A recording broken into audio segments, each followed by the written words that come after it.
Assalamualaikum warahmatullahi wabarakatuh. Selamat pagi teman-teman. Bagaimana kabarnya hari ini?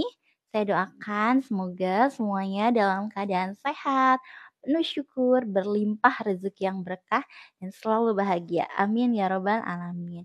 Alhamdulillahirabbil alamin, di hari Senin yang penuh semangat ini kita bisa bertemu kembali dalam agenda live dengan tema kali ini yaitu motivasi pejuang hemodialisa. Sebelumnya saya mau tanya gimana kabar teman-teman hari ini? Terima kasih yang sudah bergabung. Gimana kabar semuanya? Semoga sehat, selalu dalam keadaan bahagia ya teman-teman ya. Mau tahu dong gimana cuaca teman-teman pagi ini? Kalau di kota Tasikmalaya alhamdulillah cuacanya gerimis gitu ya, gerimis-gerimis syahdu masya Allah, dan meskipun sejak semalam itu angin berhembus sangat kencang dan sampai tadi pagi, ada rintik-rintik hujan yang turun. Nah, gimana dengan keadaan di tempat teman-teman? Semoga semuanya dalam keadaan sehat ya. Oke, sebelumnya terima kasih yang sudah bergabung. Masya Allah, ada Kak Lestari, ada Kak Naura. Gimana kabarnya, Kak? Saya doakan semoga teman-teman semuanya yang hadir live kali ini dalam keadaan sehat, penuh syukur, berlimpah rezeki yang berkah, dan selalu bahagia. Amin ya robbal alamin. Teman-teman gimana kabarnya pagi hari ini? Meskipun di luar cuacanya mendung ya, bahkan kalau di kota Tasik ini gerimis. Nah, gimana dengan kondisi keadaan di kota teman-teman? Semoga suasananya tetap bahagia ya walaupun di luar gerimis, tapi hati kita harus selalu cerah ceria insya Allah. Nah, seperti live kali ini insya Allah saya mau sedikit sharing, berbagi dengan teman-teman motivasi pejuang hemodialisa. Nah, kenapa motivasi ini penting banget seperti yang sering saya sampaikan bahwa yang tetap saya pertahankan sampai detik ini gitu ya, yang membuat saya tetap bisa bertahan yaitu adalah semangat gitu ya. Semangat semangat semangat hidup yang terus saya pertahankan sampai detik ini. Karena semangat hidup itu sangat dibutuhkan bagi seorang pasien gitu ya. Pasien terutama saya sebagai pasien gagal ginjal kronis. Eee, tapi memang bukan hanya bagi orang yang sakit aja gitu ya yang membutuhkan semangat, bahkan teman-teman pun gitu ya dalam keadaan apapun tetap harus, semangat gitu ya. Termasuk motivasi, karena motivasi itu ada 2 ya, ada motivasi yang dari luar, ada motivasi dari dalam. Saya pernah teman-teman ketika di awal sakit dulu gitu ya, saya sempat down gitu ya, saya sempat bertanya-tanya dan saya sempat belum menerima dengan kondisi saya. Banyak teman-teman, saudara, sahabat gitu ya, yang memberikan motivasi kepada saya, "Ayo Deska bangkit, ayo Deska semangat." Di sana saya tahu gitu, saya merasa, saya tahu gitu ya, saya tahu kondisi saya, tapi rasanya semangat dari orang-orang itu tidak bisa mengubah kehidupan saya gitu. Karena, semangat yang paling penting itu ternyata motivasi terbesar itu bukan dari luar, tapi motivasi yang terbesar itu ada di dalam diri kita gitu ya, ada di dalam diri kita masing-masing.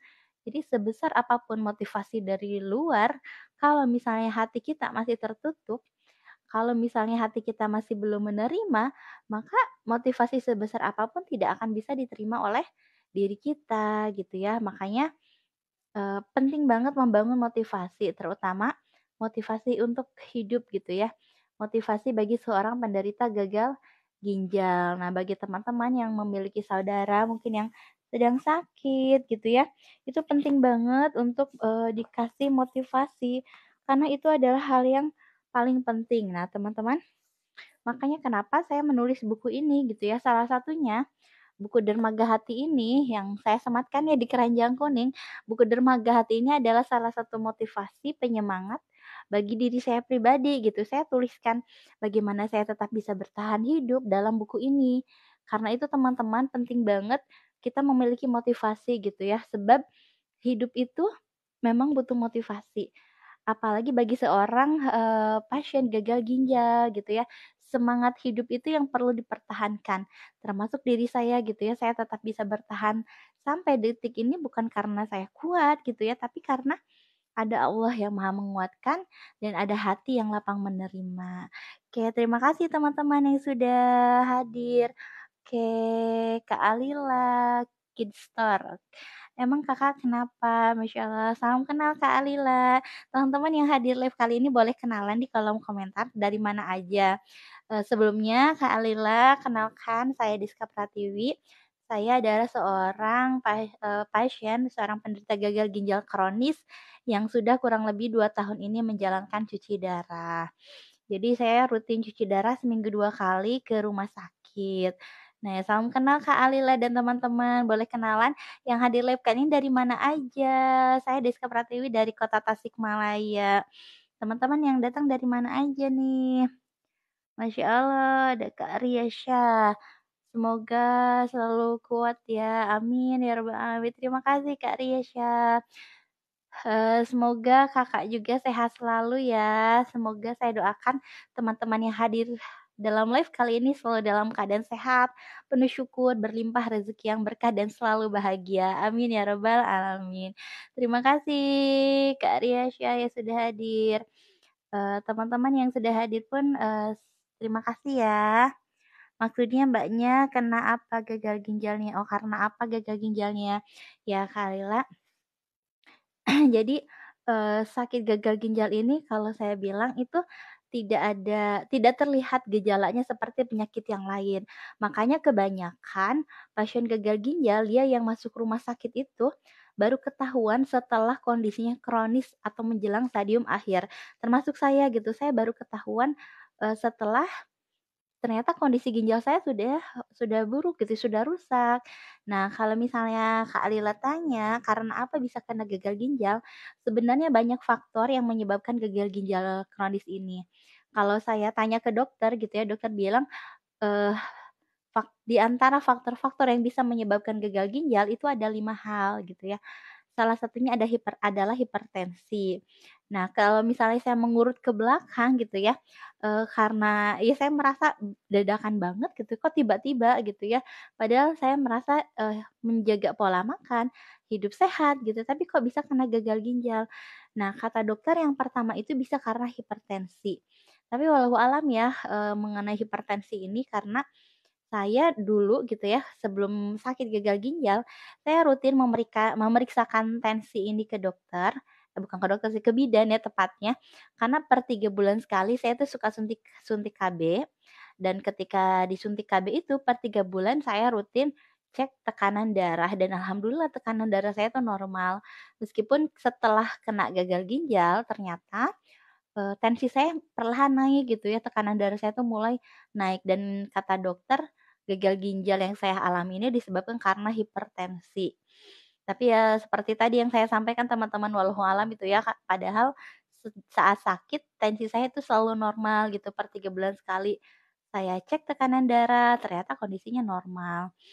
Yang kedua, gagal ginjal ini bisa disebabkan karena diabetes, teman-teman. Jadi yang punya penyakit gula atau gula darah gitu ya, penyakit gula atau diabetes, mmm, itu bisa menyebabkan gagal ginjal juga. Kak Alila, ada keturunan ya? Nah, kalau keturunan walau alam sih ya, Kak, ya. Karena, katanya gitu ya, penyakit gagal ginjal ini bukan penyakit turunan, beda sama hipertensi, beda sama diabetes. Kalau diabetes kan itu ada penyakit keturunan ya. Kalau misalnya ada ayahnya atau orang tuanya yang kena diabetes, anaknya ke bawahnya pasti ada yang diabetes. Tapi kalau gagal ginjal itu bukan penyakit turunan gitu, jadi dia tidak bisa diturunkan penyakitnya. Tapi walau alam ya teman-teman, karena qadarullah, almarhumah mama, almarhumah ibu saya juga sama gagal ginjal. Nah, jadi apakah bisa disebut keturunan? Wallahu alam ya sebenarnya ya.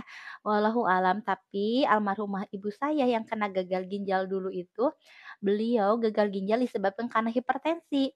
Nah, kalau almarhumah ibu saya itu benar gitu ya, karena memang sebelum sakit beliau memang sering tensinya tinggi gitu ya, hipertensi. Jadi beliau mengalami hipertensi bertahun-tahun, sering minum obat tensi dan akhirnya kena gagal ginjal. Tapi untuk kondisi saya dulu tensinya normal-normal aja, tapi bisa kena gagal ginjal.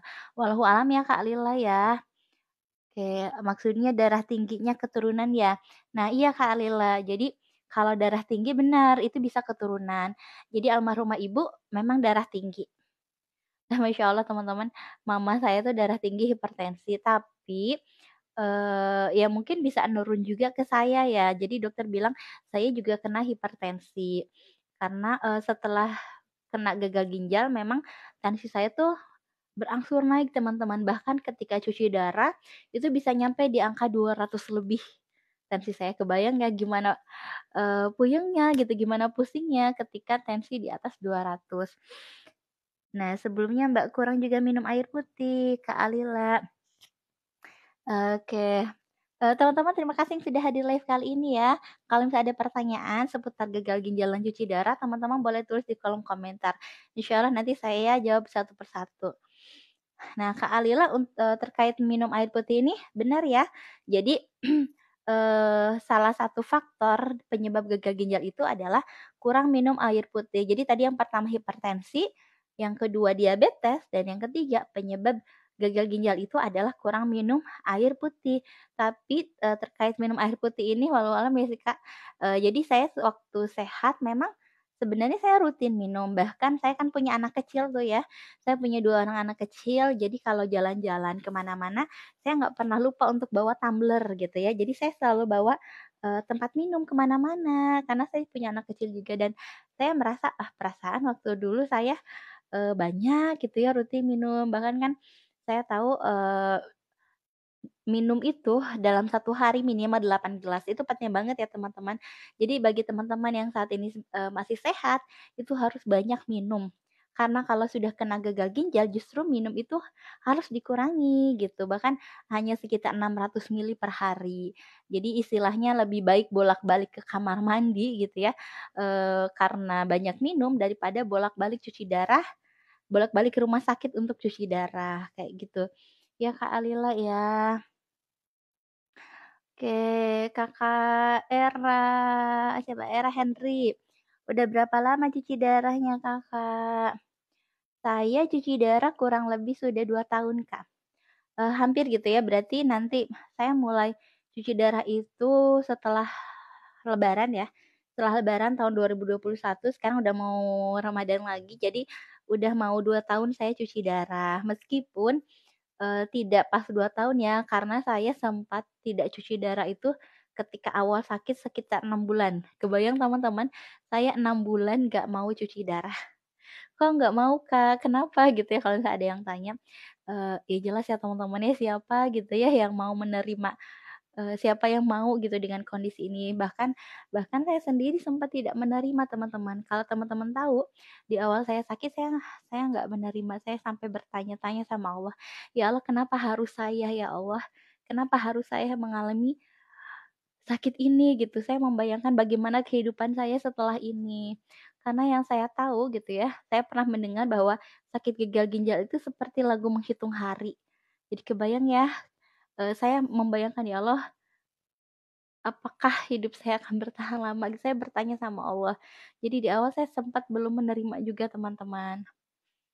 Oke.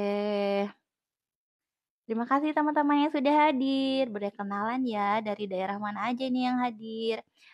Oke, Kakak siapa nih? Kakak Gembel Krian ya? Juga HB ya, Kak? Oh, jaga HB, iya bener, Kak.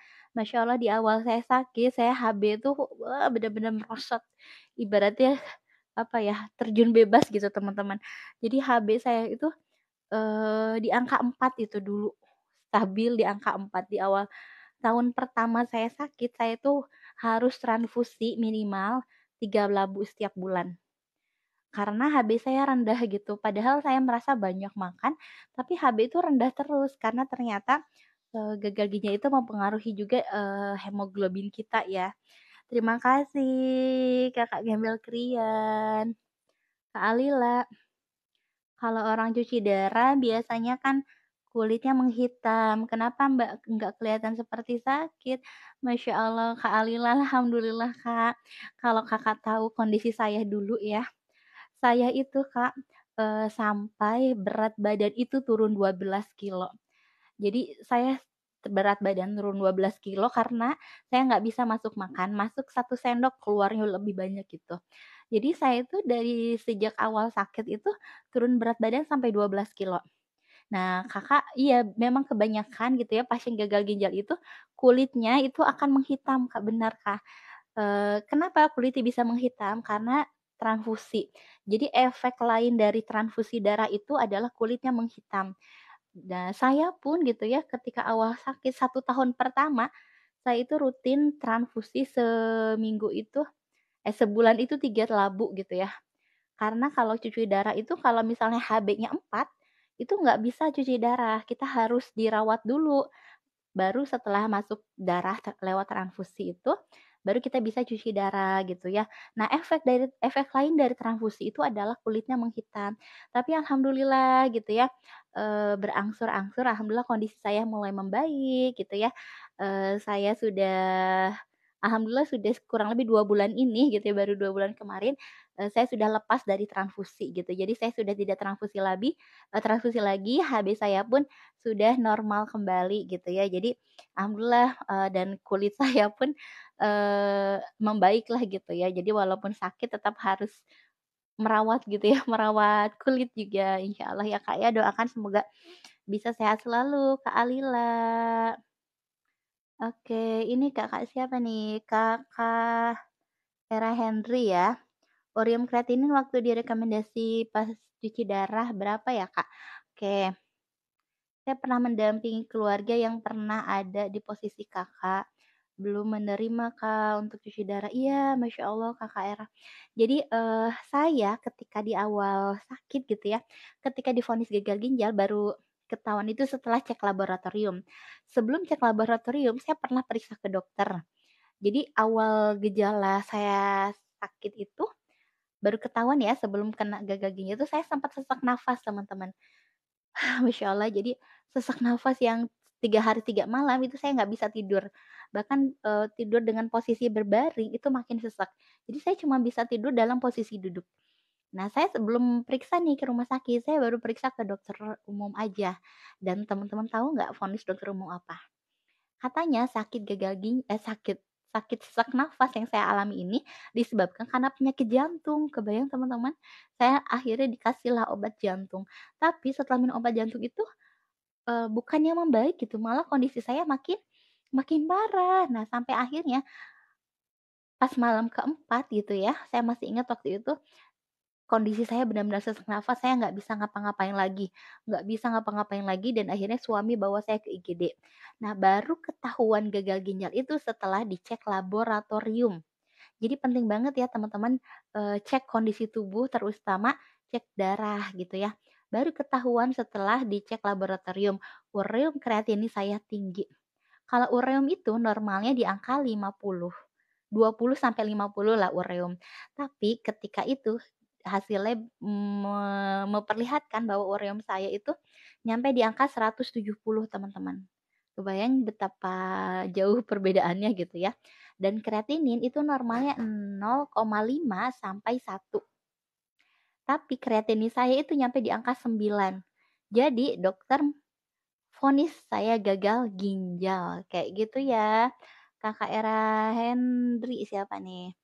Era Henry Shop, ya katanya ada juga mendampingi keluarga yang pernah ada di posisi saya. Iya, Masya Allah Kak, eee, sama saya juga gitu ya. Kalau teman-teman tahu, di awal sakit saya belum menerima, ya Allah siapa gitu ya yang mau sakit seperti ini.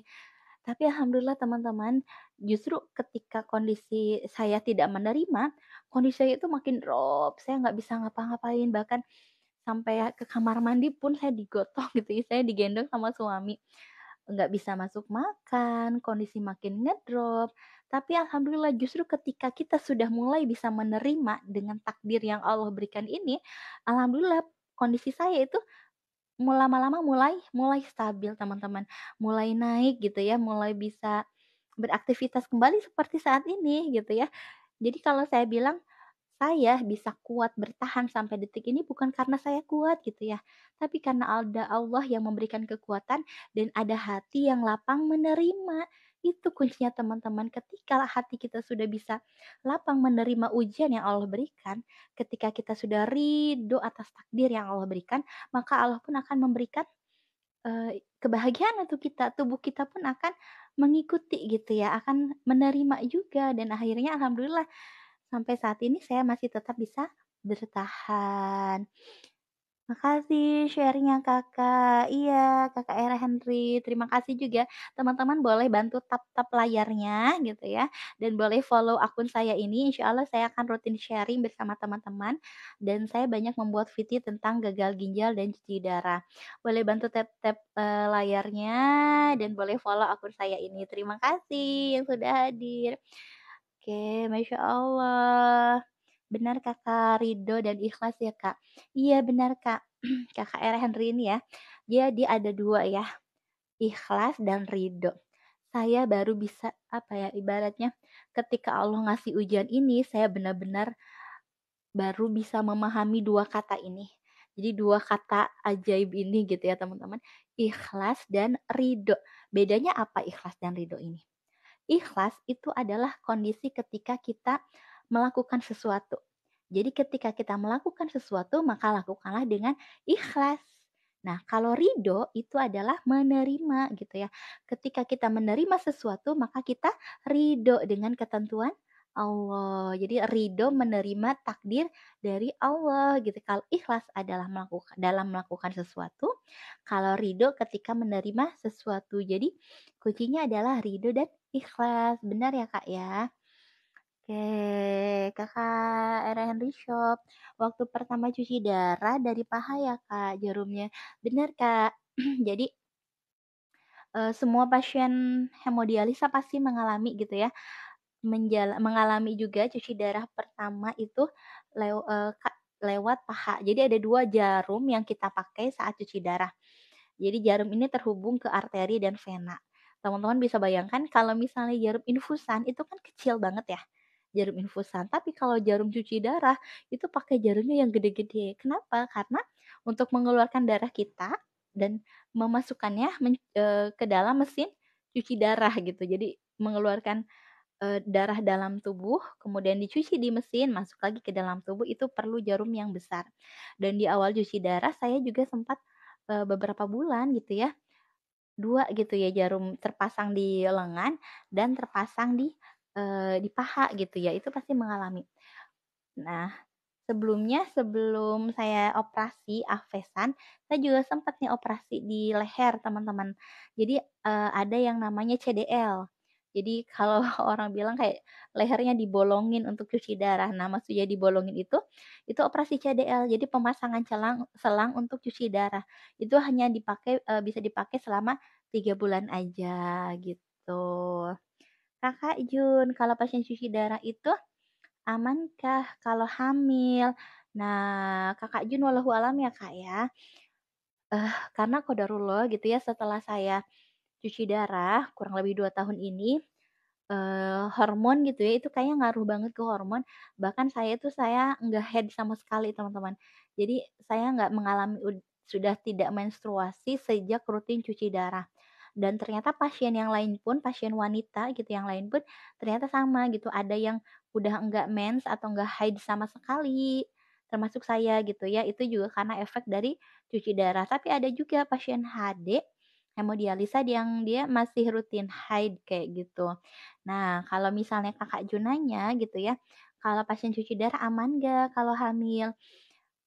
Walau alam ya, tapi ada Masya Allah, ada pasien sesama cuci darah yang jadwalnya sama kayak saya Selasa Jumat, tapi beliau cuci darahnya jadwal pagi. Beliau itu sudah 12 tahun teman-teman, Kakak Jun ya, beliau sudah 12 tahun cuci darah. Dan saya kan suka sharing ya, suka ngobrol gitu ya sama teman-teman sesama pasien HD. Ternyata beliau pernah hamil ketika cuci darah, walau saya sampai merinding teman-teman. Ya Allah kok bisa gitu, kok kuat gitu ya. Ya kuat ibunya, ya kuat anaknya gitu ya, kuat bayi dalam kandungannya. Jadi ceritanya beliau ini baru ketahuan gagal ginjal setelah, kondisi hamil. Jadi hamilnya itu sudah kurang lebih 3 bulanan. Nah ternyata beliau sakit dan ketika dicek ke laboratorium gitu, ketika dibawa ke rumah sakit, ternyata beliau gagal ginjal, ureum dan kreatininnya tinggi. Jadi otomatis harus cuci darah. Tapi kondisi ibu ini ternyata sedang hamil, teman-teman, kebayang? Lagi hamil cuci darah, ya Allah saya ngebayangin anaknya bisa kuat gitu, padahal kan kalau cuci darah itu darah kita dibersihkan gitu ya, sampai HB pun pasti pasti turun terus. Saya nanya, "Ibu itu gimana?" gitu anaknya. Alhamdulillah anak saya sehat, sekarang usianya udah 12 tahun gitu ya, karena beliau cuci darahnya udah 12 tahun dan bisa gitu ya, Masya Allah beliau bisa, kuat gitu ya padahal beliau sedang hamil, tapi beliau juga rutin cuci darah. Ibu itu saya sampai nanya, "Ibu itu gimana kondisi anaknya ketika cuci darah?" Ya katanya jadi, ketika cuci darah itu bahkan, kalau saat sudah gede gitu ya usia kandungannya sekitar 7 bulan atau trimester 3 itu anaknya nggak bisa diem katanya tuh sampai bolak-balik di dalam perut. Mungkin kebayangnya ibunya sakit cuci darah, anak yang di dalam kandungannya pun harus merasakan sakit. Katanya sampai ketika cuci darah itu nggak bisa diem gitu ya di dalam perut. Tapi alhamdulillah bisa melahirkan dengan lancar, kemudian anaknya sekarang udah besar ya seusia dengan beliau cuci darah gitu ya. Masya Allah. Oke, Kakak Jun, ini ada cuci darah tapi makin panjang jeda cuci darah. Hari ini per tahun. Oh, Masya Allah. Iya, karena Eh, vonis gagal ginjal itu teman-teman harus cuci darah seumur hidup gitu ya. Tapi insya Allah, kalau misalnya kita yakin dengan pertolongan Allah tidak ada yang tidak mungkin di dunia ini. Bahkan saya pun masih berharap untuk bisa sembuh. Meskipun kata dokter ya harus seumur hidup cuci darah ini. Ya semoga yang teman-teman yang sedang sakit Allah berikan kesembuhan dan Allah berikan kekuatan untuk kita semua. Oke, Kakak Radio Berita. Assalamualaikum, Mbak. Coba konseling ke Ustadz Danu. Katanya bisa sembuh total, Masya Allah. Terima kasih sarannya Kak Radio Berita. Kalau kakak tahu ya, sebelum saya cuci darah, saya pun udah kemana-mana, Kak. Saya udah mencoba berbagai alternatif, termasuk herbal, termasuk datang ke dokter herbal, ibaratnya datang ke ustad, bahkan saya pernah diruqyah juga teman-teman, walau alam ya, itu atas saran keluarga besar sebenarnya. Tapi ya puncaknya teman-teman tahu ketika di awal gagal ginjal, saya kan belum menerima, saya sampai nggak mau cuci darah gitu, saya coba alternatif ke sana kemari, sampai puncaknya saya pernah halusinasi teman-teman. Jadi, kondisi pasien gagal ginjal itu memang sering gitu ya, sering mengalami halusinasi termasuk termasuk saya gitu ya. Jadi ketika saya nggak mau cuci darah, saya coba alternatif, ternyata kondisi badan saya itu justru, semakin menurun teman-teman. Puncaknya itu halusinasi. Jadi saya sadar gitu ya, saya ngobrol tapi ngobrolnya kemana mandi gitu ya. Jadi ibaratnya, kalau bahkan saya sampai dibawa ke rumah sakit nih, dibawa ke IGD waktu itu di luar kota. Perawat yang belum tahu riwayat sakit saya, perawat itu malah bilang, "Ini gangguan jiwa," katanya. Ya Allah, saya sampai dibilang gangguan jiwa gitu ya, karena halusinasi tadi. Tapi ternyata setelah diperiksa oleh dokter, dokter bilang, halusinasi ini disebabkan karena racun yang sudah sampai ke otak. Nah, karena fungsi ginjalnya sudah berkurang, jadi racunnya itu yang seharusnya dikeluarkan melalui urin gitu ya, dikeluarkan melalui urin, ini racunnya tidak bisa keluar, malah naik ke otak karena fungsi ginjalnya sudah berkurang. Nah, akhirnya dari sana saya dan keluarga memutuskan, "Ya udah Bun, bismillah, semoga ini jalan yang terbaik." Akhirnya saya pun, rutin cuci darah seminggu 2 kali. Gitu ya, Kak, ya. Terima kasih sarannya, Kakak Radio Berita. Oke, terima kasih teman-teman yang sudah bergabung live kali ini. Salam kenal semuanya. Teman-teman boleh kenalan di kolom komentar. Ini yang hadir live kali ini dari mana aja, siapa namanya. Saya doakan semoga teman-teman yang hadir live kali ini selalu dalam keadaan sehat, penuh syukur, berlimpah rezeki yang berkah dan selalu bahagia. Amin ya rabbal alamin. Nah, teman-teman, kali ini saya ingin coba membedah salah satu buku saya yang saya tulis, ini buku Muslimah Morfosis gitu ya. Teman-teman, ada satu bab dalam buku ini ternyata yang membahas tentang ujian gitu ya. Jadi ketika di awal saya sakit saya nggak bisa menerima, nah titik baliknya gitu ya sampai kok bisa gitu ya, tadi ada yang bertanya, "Kok bisa sekarang bisa sehat?" Nah ternyata dulu itu ketika saya sakit suami datang gitu ya ngelihat bener-bener saya nggak berdaya sama sekali gitu ya. Suami datang membawa sebuah buku teman-teman. Nah buku ini gitu ya ternyata dulu saya pernah menulis tentang gagal ginjal dan buku ini, tulisan yang saya tulis dalam buku ini itu menjadi obat bagi saya. Nah ada satu bab yang saya berikan tanda ini tulisan saya, judulnya "Di Balik Skenario Allah" dan saya baru bisa praktik gitu ya, apa yang saya tulis itu ketika saya mendapatkan ujian dari Allah. Jadi di balik skenario Allah itu sebenarnya ada apa gitu ya. Nah, saya bacakan dengan teman-teman ya.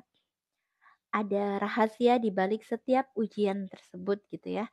Seperti dalam sebuah hadis gitu ya. Jadi semua masalah dan penderitaan dalam hidup itu diundang oleh dosa-dosa diri sendiri. Ya Allah, saya sampai merinding gitu ya.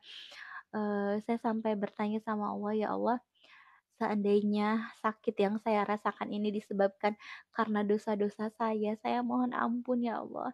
Saya mohon Engkau mengampuni dosa-dosa saya," gitu ya. Karena saya tahu gitu ya bahwa Allah itu ketika memberikan ujian kepada seorang hambanya, berarti Allah sayang dengan hamba tersebut gitu ya. Eee, karena Allah ketika mencintai hambanya, maka Allah berikan hamba tersebut ujian gitu ya. Dan begitu pula dengan saya gitu ya. Saya sampai sampai sampai menulis seperti ini, "Apakah benar ujian ini adalah tanda cintanya dari Allah?" Gitu. Dan masya Allah teman-teman, bahkan saya baru mendapatkan jawabannya itu dari buku yang saya tulis. Nah, ini saya sematkan ya. Ada beberapa, karya yang saya tulis selama saya sakit. Jadi alhamdulillah meskipun dalam kondisi sakit, tapi Allah masih memberikan kekuatan, memberikan kemudahan pada saya untuk tetap bisa berkarya. Termasuk salah satunya buku ini, The True Happiness, Menjadi Muslimah Bahagia Dalam Setiap Rasa. Teman-teman boleh baca tulisan saya ya. Jadi ini adalah true story, kisah nyata yang saya alami dalam hidup ini, lalu saya jadikan sebuah buku. Semoga bisa memberikan inspirasi bagi teman-teman, khususnya yang sekarang sedang merasakan mendapatkan ujian yang rasanya begitu berat gitu ya, yang teman-teman sedang merasa mendapatkan cobaan, apapun itu gitu ya. Apakah cobaan sakit ataukah cobaan dalam keluarga, cobaan dalam hidup, dalam pekerjaan, apapun itu teman-teman yakin gitu ya, bahwa Allah itu tidak pernah salah memberikan ujian gitu ya. Allah itu tidak akan pernah memberikan ujian pada pundak yang salah. Jadi yakin teman-teman ketika teman-teman terpilih mendapatkan ujian ini, berarti Allah tahu kita mampu. Berarti Allah tahu bahwa kita kuat, kita nggak sendiri. Ada Allah yang maha menguatkan. Bahkan saya pun sering berkata gitu ya, saya sering menguatkan diri saya sendiri gitu ya bahwa saya mampu menghadapi ujian ini gitu ya. Ketika Allah memilih saya berarti Allah tahu bahwa saya mampu meskipun di awal sakit saya sempat enggak menerima teman-teman gitu ya. Lalu gimana saya sampai bisa menerima? Titik baliknya saya minta sama Allah, "Ya Allah, dulu gitu ya ketika di awal sakit saya tidak bisa ngapa-ngapain, kondisi saya benar-benar ngedrop gitu ya. Saya hanya bisa terbaring di atas kasur teman-teman. Dan di saat titik terendah saya dalam hidup, saya sampai minta sama Allah, "Ya Allah, seandainya ini adalah akhir dari hidup saya ingin meminta padamu akhir yang indah, husnul khotimah. Tetapi seandainya Engkau masih memberikan kehidupan pada saya, maka saya ingin hidup di dunia ini dalam hidup yang penuh manfaat. Saya nggak mau gitu ya. Saya nggak mau hanya jadi seonggok daging yang hanya punya nama. Hanya seonggok daging di dunia ini yang nggak bisa ngapa-ngapain. Saya nggak mau ya Allah gitu ya. Itu titik terendah saya. Saya sampai minta sama Allah.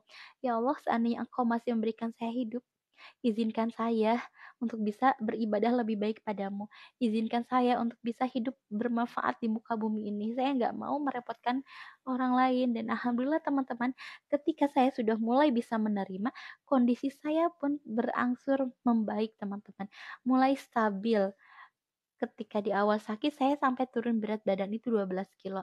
Dan sekarang alhamdulillah kondisi saya sudah mulai membaik gitu ya. Karena kuncinya tadi bisa menerima gitu ya. Jadi ikhlas dan ridho atas segala ketetapan yang Allah berikan. Ridho terhadap takdir yang sudah Allah tetapkan untuk kita. Itu kuncinya teman-teman. Jadi kuncinya adalah bisa menerima apa yang sudah Allah tetapkan. Kayak gitu. Masya Allah. Jadi bagi teman-teman yang saat ini mungkin sedang menghadapi ujian, baik itu ujian sakit atau misalnya sedang mendapatkan amanah berupa hutang gitu ya, hutang yang belum terbayarkan gitu ya. Yakin teman-teman nggak sendiri, ada Allah gitu ya. Insya Allah di balik ujian ini akan ada sebuah hikmah.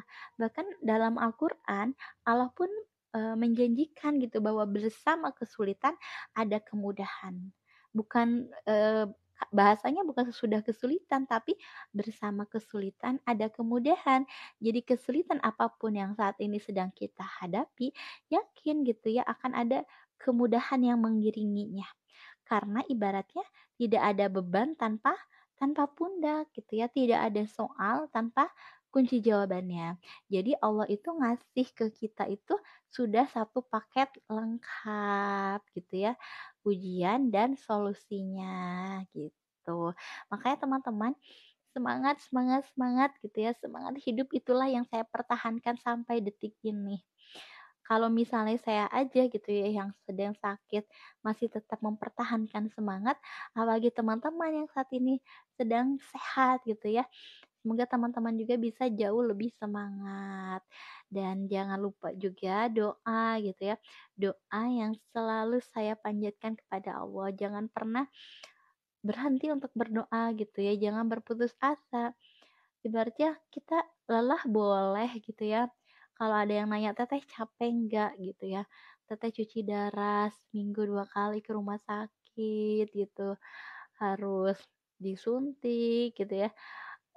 Sehari seminggu 2 kali dengan jarum yang besar, capek nggak? Kalau saya jawab capek teman-teman, lelah pasti. Tapi jangan sampai lelah ini membuat kita menyerah. Jadi boleh lelah asal jangan jangan menyerah teman-teman, apapun kondisi kita. Lelah itu ya manusiawi gitu ya.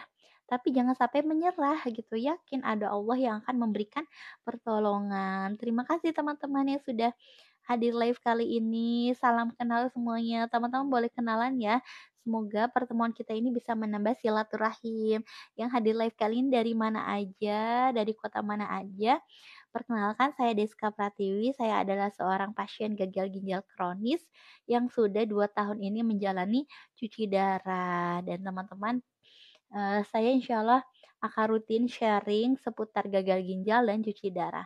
Bagi teman-teman yang ingin bertanya gitu ya seputar gagal ginjal dan cuci darah, boleh tulis di kolom komentar ya. Insya Allah kita sharing bareng-bareng dan saya berharap gitu ya semoga tidak ada gitu ya teman-teman yang mengalami kejadian seperti saya. Karena qadarullah gitu ya, saya baru ketahuan gagal ginjal itu setelah kondisi kronis atau menjelang stadium akhir. Karena memang gejalanya itu nggak kelihatan. Gejala gagal ginjal itu beda dengan gejala penyakit yang lainnya gitu. Jadi nggak kelihatan gejalanya. Tahu-tahu udah kronis, tahu-tahu udah stadium akhir gitu ya. Sama seperti saya dibawa ke rumah sakit, ternyata kondisi ginjal saya itu udah rusak teman-teman.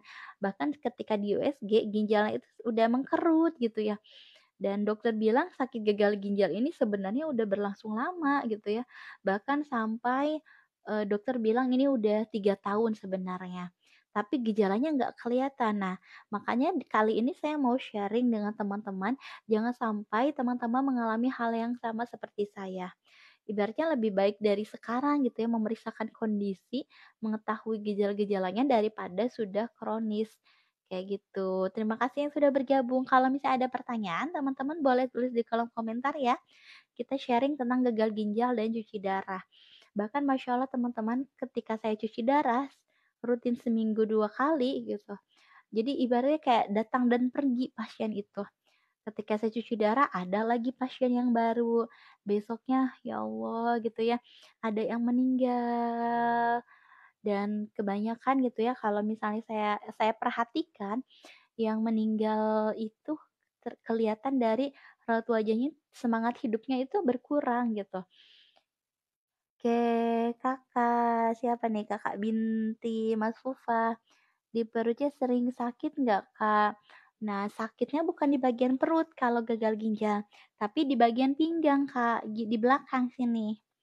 Jadi kalau misalnya teman-teman ngerasa sering sakit bagian pinggang, bagian belakang, itu hati-hati teman-teman, bisa jadi itu salah satu gejala awal dari sakit gagal ginjal. Karena saya juga sering sharing dengan teman-teman sesama pasien gagal ginjal, jadi mereka itu dulu sebelum sakit tuh sering katanya sakit di bagian pinggang, bagian belakang. Karena ginjal kita kan di belakang sini ya.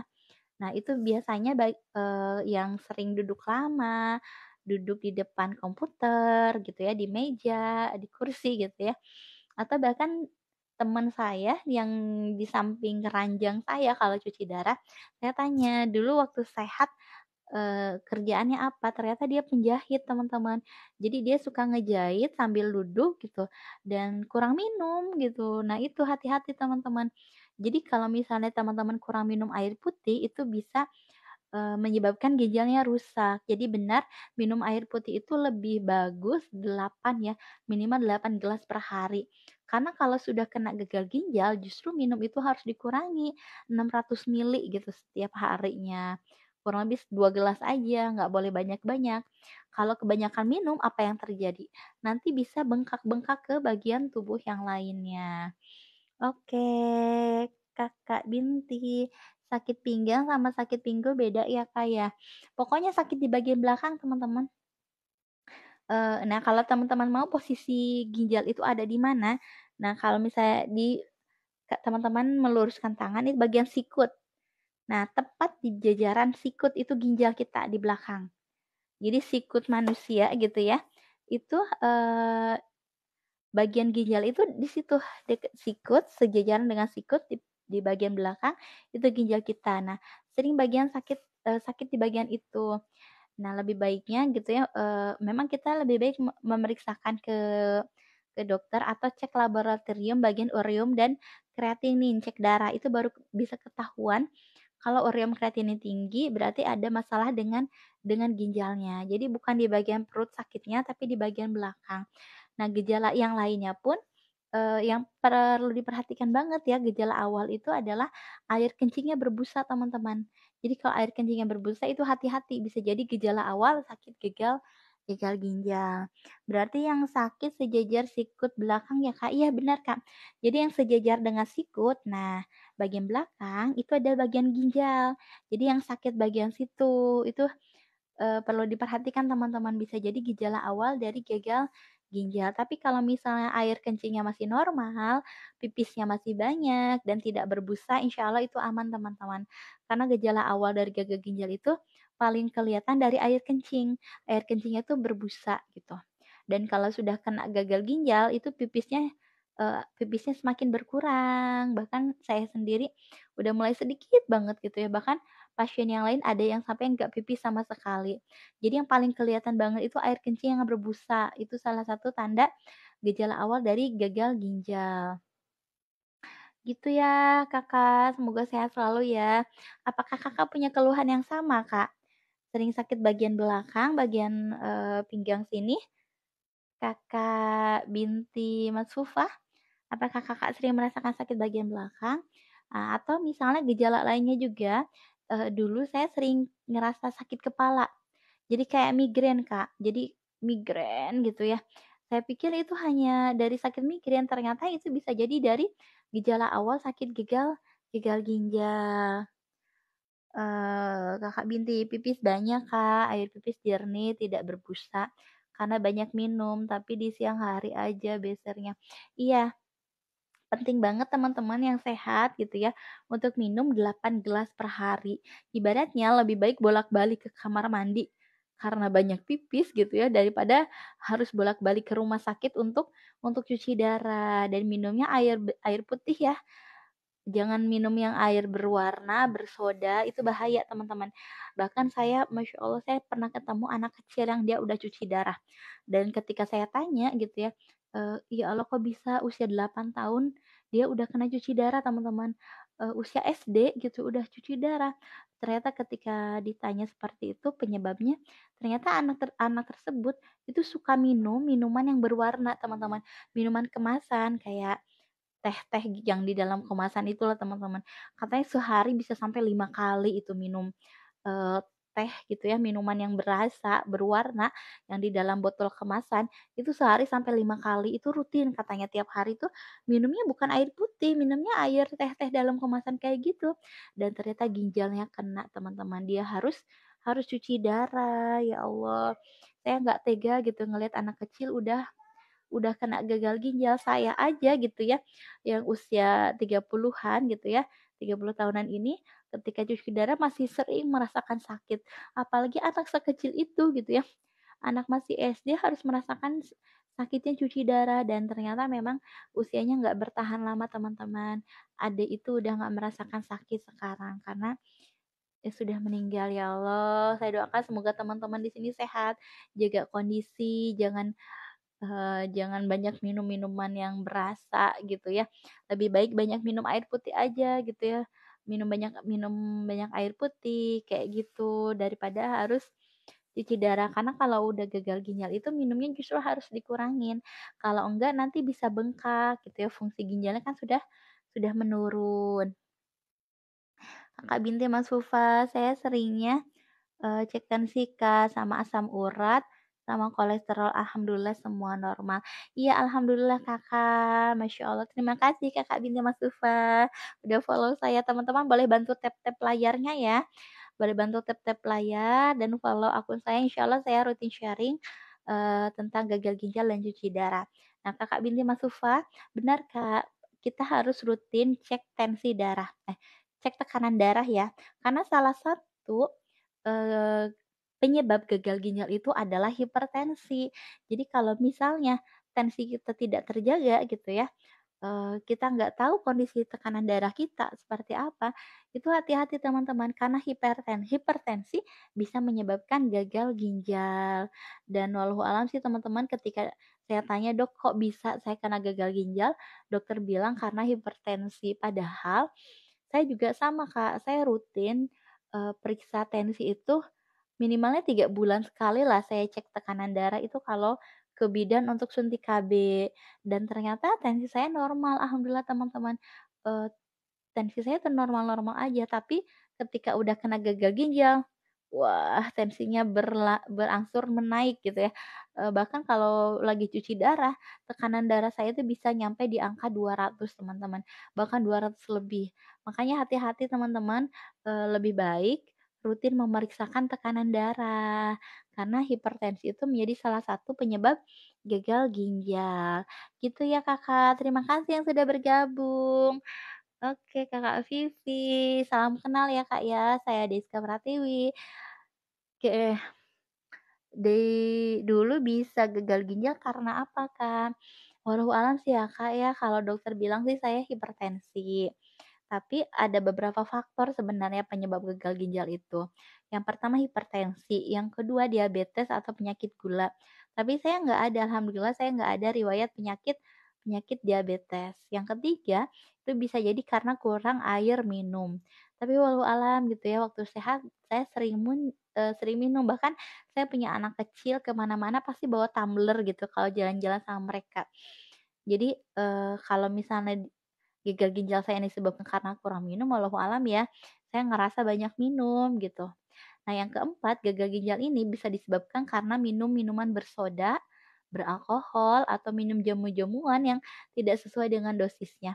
Bahkan ada juga anak kecil gitu yang dia kena gagal ginjal itu karena banyak minum minuman berasa gitu, kayak minum dalam kemasan, teh-teh botol yang di dalam botol kayak gitu, itu juga ternyata bisa menjadi penyebab gagal ginjal teman-teman.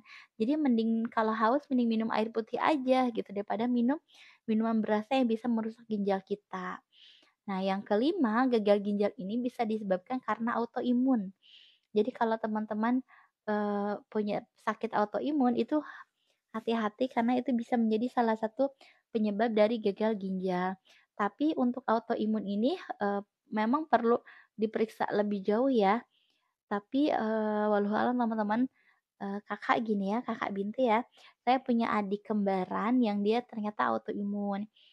Dan yang saya tahu autoimun itu genetika ya, faktor genetika. Jadi kalau dalam satu keluarga ada kakaknya atau adiknya yang kena autoimun, nah bisa jadi saudara kandungnya juga misalnya sesama perempuan itu kena autoimun juga. Tapi kalau saya walau alam ya, belum pernah memeriksa autoimun ini, tapi adik kembaran saya, dia sampai periksa ke RSCM gitu karena hanya ada di Jakarta pemeriksaan autoimun ini sampai bolak-balik dan ternyata beliau positif autoimun. Nah, walau alam apakah saya juga bisa jadi dari autoimun atau bukan gitu, tapi yang pasti ketika dicek darah gitu ya, cek laboratorium, ureum dan kreatinin saya itu tinggi gitu. Normalnya kan ureum itu 20 sampai 50. Nah, sementara saya itu ureum nyampe di angka 170 dan kreatinin normal itu 0,5 sampai 1, tapi kreatinin saya itu ketika awal gagal ginjal itu nyampe di angka 9. Kebayang teman-teman tingginya gitu ya. Dan akhirnya di sana barulah saya kena vonis dokter, gagal ginjal kronis dan harus cuci darah seminggu 2 kali. Nah, teman-teman kalau misalnya mau baca kisah saya, teman-teman boleh baca di buku Dermaga Hati atau buku The True Happiness. Alhamdulillah, meskipun dalam kondisi sakit tapi saya tetap bisa berkarya teman-teman. Allah masih memberikan kemudahan saya untuk bisa menulis. Nah, teman-teman boleh lihat juga di Keranjang Kuning, di situ ada beberapa karya gitu ya, yang saya tulis termasuk salah satunya buku Dermaga Hati. Nah, buku Dermaga Hati ini berisi kisah nyata kehidupan gitu ya, yang saya alami teman-teman. Jadi ini buku true stories, buku saya yang, salah satunya ada kisah saya ketika saya sakit gagal ginjal. Jadi semoga teman-teman bisa mendapatkan inspirasi dari buku yang saya tulis ini. Teman-teman saya bacakan dulu ya sinopsis dari buku ini, mudah-mudahan bisa memberikan inspirasi bagi teman-teman. Judulnya Dermaga Hati Melabuhkan Cinta Sampai ke Surga. Saya bacakan sinopsisnya ya teman-teman ya. Kemana akan kau labuhkan sekeping hati yang telah terpaut cinta karenanya? Inilah kisah cinta yang tertulis bukan hanya tentang mengurai bahagia, namun bagaimana menyulam duka menjadi sebuah suratan takdir terindah dari Sang Maha Cinta. Untuk insan yang tengah memandu rasa dan berjuang membangun dermaga hati, yakinlah kasih yang terjalin atas dasar cinta karena Allah takkan pernah pudar oleh waktu. Betapapun besarnya ujian yang menghadang, rasa itu takkan padam. Justru akan semakin membara dan pendarnya membumbung hingga ke surga. Masya Allah teman-teman. Jadi buku Dermaga Hati ini, kenapa judulnya Dermaga Hati Melabuhkan Cinta Sampai ke Surga? Karena di awal saya menuliskan kisah nyata saya sempat saya tuliskan di sini nih. Saya sampai nanya ke suami gitu ya, saya ngebayangin, "Ya Allah gimana rasanya jadi suami saya yang punya istri yang sakit?" Karena yang saya tahu gitu ya, dalam rumah tangga ini ada 2 ujian ya teman-teman. Suami gitu, akan diuji dengan istri yang sakit, sementara istri diuji, ketika suaminya kekurangan harta dan saya nggak bisa ngebayangin bagaimana perasaan suami saya ketika memiliki istri yang sakit seperti saya. Kebayang teman-teman ya yang merawat saya ketika di awal saya sakit, saya ngedrop, saya sampai turun berat badan itu 12 kilo. Itu yang ngerawat saya itu suami, alhamdulillah gitu ya. Dan saya tuliskan kisahnya di sini. Pertanyaan saya pada suami, saya sampai nanya sama suami, "Apa kau nyesel? Apa kau menyesal menikah denganku?" Kemudian saya tanyakan perasaannya, "Bagaimana perasaanmu memiliki istri yang sakit sepertiku?" Dan teman-teman yang saat ini mungkin sedang menghadapi ujian, baik itu ujian sakit, ujian kekurangan harta, atau ujian dari keluarga besar, teman-teman yakin gitu ya bahwa tidak ada beban tanpa pundak. Ibaratnya tidak ada ujian tanpa kunci jawaban. Jadi Allah itu tidak pernah salah memberikan ujian. Allah itu tidak pernah memberikan ujian pada pundak yang salah. Ketika kita terpilih, berarti Allah tahu kita mampu. Ketika saat ini saya gitu ya, saya mendapatkan ujian dari Allah, yakin saya mampu gitu menghadapi ujian ini. Kalau misalnya teman-teman ngebayangin, ya Allah gitu ya, kok ujian dalam hidup ini rasanya bertubi-tubi gitu ya. Nah, belum tentu orang lain mampu menghadapi ujian seperti kita. Jadi ketika kita menghadapi ujian apapun itu, yakin kita mampu menghadapinya gitu. Bahkan, saya sering menguatkan diri saya gitu ya, "Ya Allah, ketika saya mendapatkan ujian ini, saya berharap semoga ujian ini menjadi penggugur dosa saya." Jadi, ujian itu adalah salah satu tanda cintanya Allah, teman-teman. Oke, Kakak Binti, Mas Fufa. Kak, pipis berbusa itu seperti apa? Oh iya. Nah, salah satu gejala awal dari penyakit gagal ginjal itu air kencingnya teman-teman ya. Air pipisnya itu berbusa. Jadi kayak berbusa teman-teman kalau misalnya tahu busa balon kan? Busa sabun. Nah, jadi kayak ada busa sabun gitu. Itu bisa jadi dari apa ya, ginjalnya itu sudah fungsi ginjalnya menurun. Jadi kayak ada busa sabunnya gitu loh teman-teman kalau pipis. Nah, itu bisa jadi gejala awalnya gitu, Kakak Binti Mas Fufa. Jadi kayak pipis tapi ada berbusa. Nah, itu hati-hati. Di awal saya sakit, jadi gejalanya tuh kayak saya pipis berbusa dan tidak berwarna, jadi kayak bening bening banget dulu itu, awal sakit itu. Pipisnya bening dan berbusa, teman-teman. Terus, mulai berkurang, lama-lama berkurang berkurang, makin sedikit pipisnya. Nah, itu bisa jadi gejala awal dari sakit ginjal. Nah, terus, dulu juga saya sering sakit mah, teman-teman. Jadi kayak orang sakit lambung tahu teman-teman ya? Jadi kayak nyeri gitu. Saya pikir itu sakit lambung biasa, karena dulu zaman kuliah emang saya sering telat makan, saya sering kena sakit lambung. Nah, apalagi menjelang sebelum ketahuan gagal ginjal, saya pikir, saya mual-mual itu dari lambung. Padahal mual-mual yang saya rasakan bisa jadi itu adalah salah satu gejala awal gagal gagal ginjal. Nah, kenapa bisa mual-mual?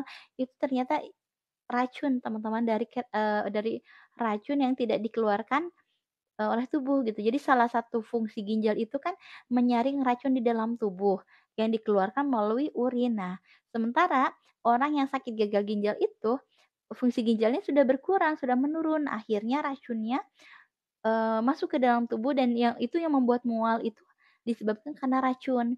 Setelah rutin cuci darah, alhamdulillah mual-mualnya sudah berkurang. Jadi hati-hati teman-teman kalau kayak sering mual-mual, dikiranya itu, saya pikir itu dari lambung, sakit mah ternyata bukan. Mual-mual itu adalah gejala awal dari sakit gagal ginjal. Walau alam sih ya, Kak, ya, Kakak binti Mas Fufa, bukannya banyak minum itu pipis jadi jernih. Saya kurang tahu ya, tapi dulu emang, pipis saya tuh jernih banget. Kan biasanya ada kayak warna kuning kayak gitu ya, tapi ada busanya teman-teman. Kalau misalnya Kakak, pipisnya normal tidak berbusa insya Allah nggak apa-apa, Kak. Jadi bukan dari gagal ginjal gitu ya. Tapi kalau misalnya Kakak ada gejala lain misalnya kayak gatal-gatal gitu ya, padahal gatalnya beda ya, bukan kayak gatal karena aku tuh air atau gatal-gatal kayak biduran, bentol-bentol, bukan. Jadi gejala awal gagal ginjal itu kayak gatal-gatal di dalam tubuh, gatal tapi nggak kelihatan gitu karena gatalnya di dalam. Nah, gatal itu disebabkan karena apa? Karena racun teman-teman, racun yang tidak dikeluarkan. Jadi akhirnya dia, mengotori, tubuh kita yang akhirnya jadi gatal-gatal. Nah, gatal-gatal yang tidak kunjung sembuh itu harus hati-hati karena itu juga bisa jadi gejala awal dari, gagal ginjal kayak gitu. Jadi bukan hanya dari air kencing aja teman-teman kelihatannya. Bukan hanya dari air pipis aja, tapi banyak gejala lainnya seperti tadi sakit bagian pinggang, bagian belakang sini sering sakit, yang kedua ada gatal-gatal di tubuh gitu ya, gatal tapi beda dengan gatal seperti penyakit kulit lainnya. Yang ketiga, gejala awal yang sering saya alami mual-mual Saya pikir itu adalah sakit mah, padahal itu gejala awal dari sakit ginjal. Yang keempat, saya tuh sering puyeng, teman-teman. Jadi dulu itu saya sering merasa pusing, saya pikir itu migrain, padahal pusing sakit kepala itu bisa jadi gejala awal dari sakit gagal ginjal. Nah, terus salah satunya itu adalah pipis yang berbusa, kayak gitu ya. Kakak binti Mas Fufa, saya doakan semoga Kakak selalu sehat dan teman-teman yang sudah hadir live kali ini, terima kasih sudah menyimak saya. Boleh bantu tap-tap layar, boleh follow akun saya. Insya Allah saya rutin bikin VT tentang gagal ginjal dan teman-teman kalau misalnya ada pertanyaan seputar gagal ginjal dan cuci darah, nanti boleh tulis di kolom komentar di VT saya, insya Allah nanti akan saya jawab dengan VT atau saat live seperti ini. Dan teman-teman, insya Allah saya akan rutin live setiap hari Senin dan Kamis pukul 8 pagi. Amin. Makasih Kak doanya. Kakak juga cepat sehat ya. Amin ya robbal alamin. Terima kasih Kakak binti Mas Sufa. Terima kasih teman-teman yang sudah bergabung. Kalau misal teman-teman mau baca kisah saya seputar gagal ginjal, ini true story perjalanan hidup saya, bagaimana bisa menjalani ujian sakit ini, saya tulis di buku Dermaga Hati atau buku The True Happiness. Ini murah banget teman-teman, hanya 45.000 aja. Di bawah 50.000 teman-teman bisa baca kisah-kisah nyata tentang perjuangan hidup. Boleh cek keranjang kuningnya ya teman-teman, bantu support saya dengan membaca buku-buku karya saya. Oke teman-teman, karena sudah menjelang siang, terima kasih yang sudah hadir live kali ini. Insya Allah nanti kita ketemu lagi di hari Kamis. Karena Selasa dan Jumat itu jadwal cuci darah saya. Terima kasih Kakak Binti Mas Ufa yang sudah bergabung. Kakak Indriani, terima kasih sudah bergabung. Saya doakan teman-teman yang hadir live kali ini selalu dalam keadaan sehat, penuh syukur, berlimpah rezeki yang berkah, dan selalu bahagia. Amin ya rabbal alamin. Sampai ketemu di live selanjutnya teman-teman. Terima kasih. Assalamualaikum warahmatullahi wabarakatuh. Sampai jumpa teman-teman.